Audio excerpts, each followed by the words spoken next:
जिस तरह से आपने देखा होगा कि भाजपा के काफी सारे नेताओं के वीडियो वायरल हो रहे हैं, वो लोग कह रहे हैं कि 400 पार। जानते हैं 400 पार उनको क्यों चाहिए?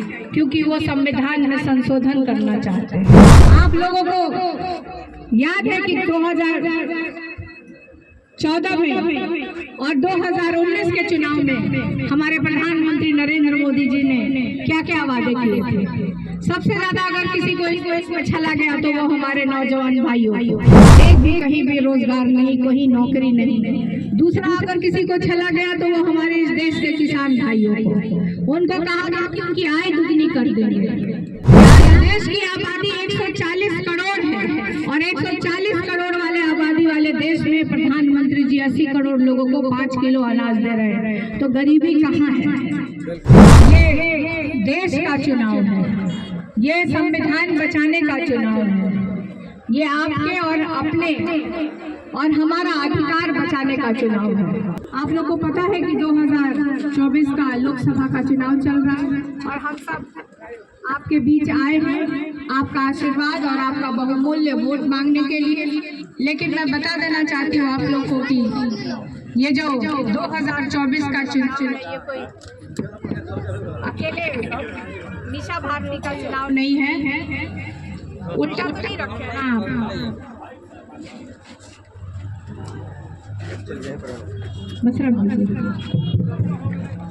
ये देश का चुनाव है, ये संविधान बचाने का चुनाव है, ये आपके और अपने और हमारा अधिकार बचाने का चुनाव है।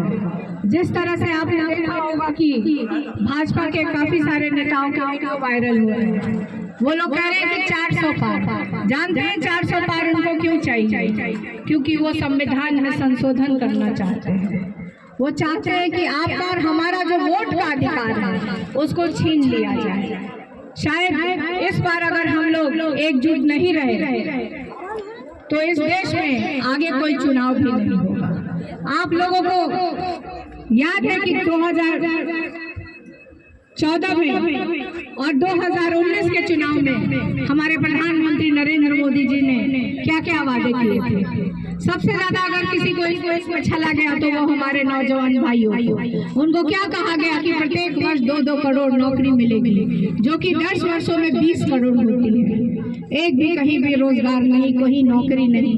दूसरा अगर किसी को अच्छा लगा तो वो हमारे इस देश के किसान भाइयों को, उनको कहा गया कि उनकी आय दुगनी कर देंगे, MSP लागू करेंगे। और जब हमारे देश के किसान भाई धरना प्रदर्शन करते हैं तो उनके ऊपर आंसू गैस जाते हैं, लाठी चार्ज किया जाता है, उनको मारा जाता है, पीटा जाता है।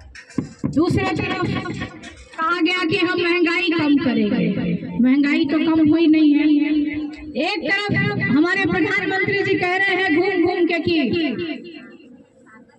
80 करोड़ को हम 5 किलो अनाज दे रहे हैं।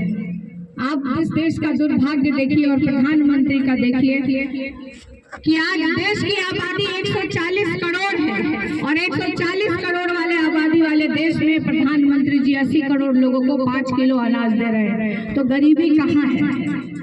गरीबी इतनी ज्यादा बढ़ गई है। दूसरे तरफ गरीब को और गरीब करते जा रहे हैं हमारे प्रधानमंत्री और अमीर को और अमीर बनाते जा रहे हैं। गैस सिलेंडर महंगा कर आप इन लोगों ने जो वादा किया 10 वर्षों में उसको एक भी पूरा नहीं किया। यही आपको मैं विधानसभा 2020 का चुनाव में याद दिलाना चाहती हूँ, किस तरह से तेजस्वी ने जो वादा किया कि अगर आप उसको मौका देते हैं और वो मुख्यमंत्री बनता है तो आपके नौजवान भाइयों को 10 लाख सरकारी नौकरी देगी।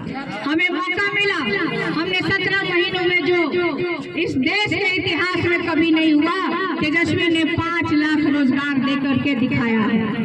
हम लोग एक बात और बता रहे हैं हमारे मैनिफेस्टो में कि हम इंडिया गठबंधन को